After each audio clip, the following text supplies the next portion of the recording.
अलवर जिले में कठुमर प्रखंड के गांव डोरोली में एक अध्यापक के स्थानांतरण के कारण राजकीय उच्च माध्यमिक विद्यालय के स्कूली छात्र छात्राओं व उनके परिजनों द्वारा धरना व विरोध प्रदर्शन का मामला सामने आया है। जानकारी के अनुसार सुबह से ही स्कूली छात्र छात्राओं व उनके परिजनों द्वारा विद्यालय के सामने बैठकर धरना व विरोध प्रदर्शन कर हंगामा किया जा रहा था। हंगामे की सूचना मिलते ही कठुमर के ब्लॉक शिक्षा अधिकारी योगेंद्र सिंह कुशवाहा और खेड़ली थाना अधिकारी मय जाप्ते के मौके पर पहुंचे और प्रदर्शन कर रहे छात्र छात्राओं से जानकारी ली। वहीं छात्र छात्राओं द्वारा अध्यापक के स्थानांतरण के विरोध के साथ साथ विद्यालय में अनियमितताओं व अव्यवस्थाओं की जानकारी ब्लॉक शिक्षा अधिकारी को दी। वहीं दूसरी ओर एक छात्रा ने एक अध्यापिका द्वारा पुस्तकों को कूड़ा करकट बताने का जिक्र भी किया है। जब अध्यापिका से इस मामले में जानकारी ली तो उनके द्वारा इस प्रकार की टिप्पणी करने से साफ तौर पर मना कर दिया गया। वहीं स्थानीय सरपंच को भी ब्लॉक शिक्षा अधिकारी ने विद्यालय की दीवारों से गोबर के उपले नहीं लगाने के साथ साथ विद्यालय परिसर के आसपास साफ सफाई की सुदृढ़ व्यवस्था करने की हिदायत दी है। पुलिस एवं ब्लॉक शिक्षा अधिकारी की समझाइश के बाद स्कूली छात्र छात्राओं व उनके अभिभावकों को शांत कराया गया और विद्यालय में अनेकों अव्यवस्थाओं के तुरंत समाधान के लिए प्रधानाचार्य एवं विद्यालय के सभी अध्यापकों के साथ मीटिंग कर निर्देशित किया गया। आपने जो समस्या बताई थी, किस तरह की समस्या थी आपकी, क्या बताया था आपने अभी? मैडम सर ये बोलती हैं कि आप घर से किताब पढ़ के आप रोके बच्चे नाराज है सर, घर से किताब नो ऐसे हम पढ़े आए ऐसा मैडम को उल्टी पढ़ा दे साहब। किताबों के बारे में किस तरह की टिप्पणी की थी इन्होंने, उसके बारे में बताइए। मैडम लोग कहती है हमें 30% रहता है और तो वैसे ही रहता है, सब खजूड़ा है। खजूड़ा बताती हैं किताबों। जी मैडम, आपसे जानना चाहेंगे, बच्चों ने जिस तरह से शिकायत की है और आज इतना बड़ा प्रशासन यहाँ मौजूद है, मुख्य ब्लॉक शिक्षा अधिकारी भी यहाँ मौजूद हैं, इनके बीच में बच्चों ने कुछ बच्चियों ने शिकायत रखी है कि भाई किताबों के बारे में इस तरह से जो टिप्पणी की है, क्या बताएंगे इसके बारे में आप?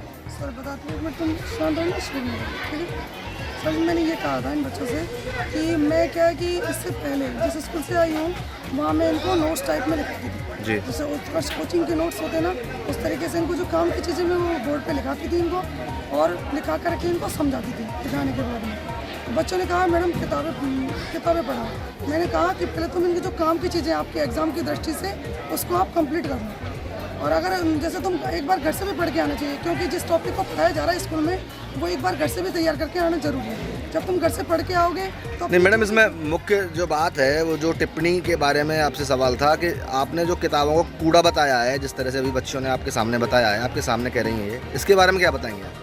सर कूड़ा शब्द तो मैंने यूज़ किया नहीं है। मैंने इनसे कहा कि जो पूरा चैप्टर होता है उसमें पूरी की पूरी बात 100% काम की नहीं होती।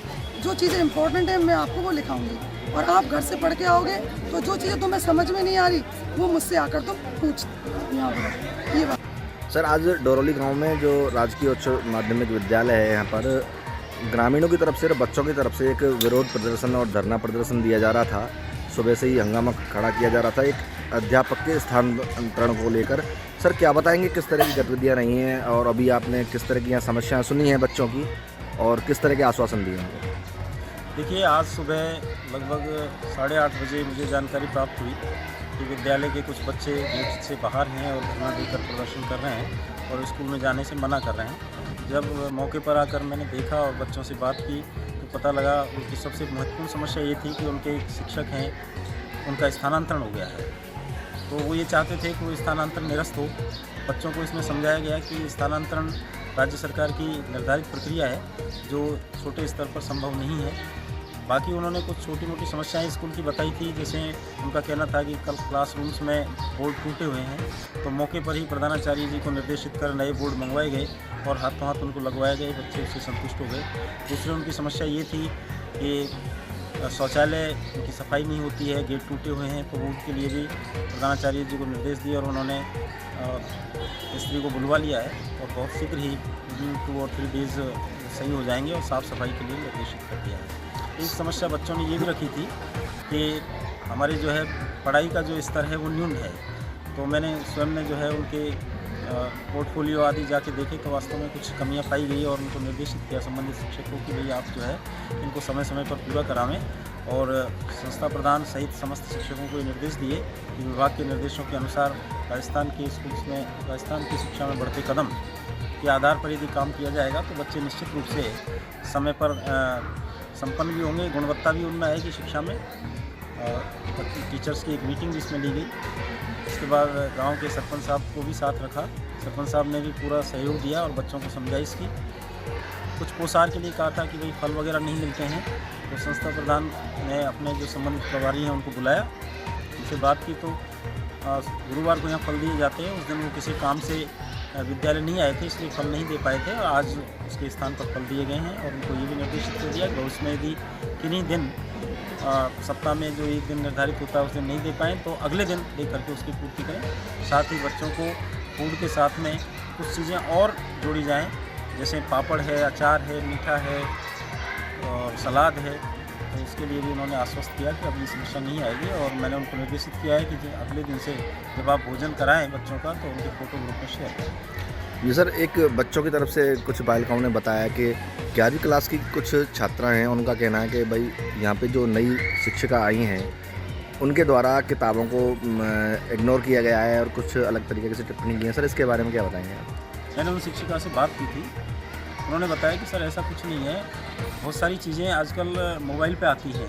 तो मैंने उसके माध्यम से उनको बताने का प्रयास किया था, लेकिन बच्चों को कहना था कि नहीं पहले किताब पूरा कराओ। तो मैंने उनको आश्वस्त कर दिया है कि अब मैं किताब पूरा कराऊंगी। तो हमने भी उनको कह दिया कि भाई पहले आप सिलेबस पूरा कराएं, जिससे बच्चों को ये लगे कि हमारा जो है नियत स्तर पर नियत तरीके से पढ़ाई की जा रही है। अब ऐसी कोई समस्या नहीं आएगी और इसी के बाद सारे बच्चे भी संतुष्ट हुए, ग्रामवासी और उन सबको ने जो है ध्वनिमत से इस बात को स्वीकार किया कि भविष्य में वो इस तरीके का प्रदर्शन नहीं करेंगे। साथ ही शिक्षकों को भी और संस्था प्रधान जी को भी निर्देशित कर दिया है कि आप जो है नियमित रूप से अध्ययन करावें, जिससे बच्चे संतुष्ट रहें। साथ ही सरपंच साहब से भी ये मैंने गुजारिश की है कि आप समय समय पर विद्यालय में आएँ और नियमित रूप से जो विद्यालय के SMC STMC की मीटिंग होती रहती हैं उनमें छोटी मोटी जो समस्याएँ हैं वो उनको समय पर ही सुना जाए तो इतनी बड़ी समस्या पहुँचने नहीं आए।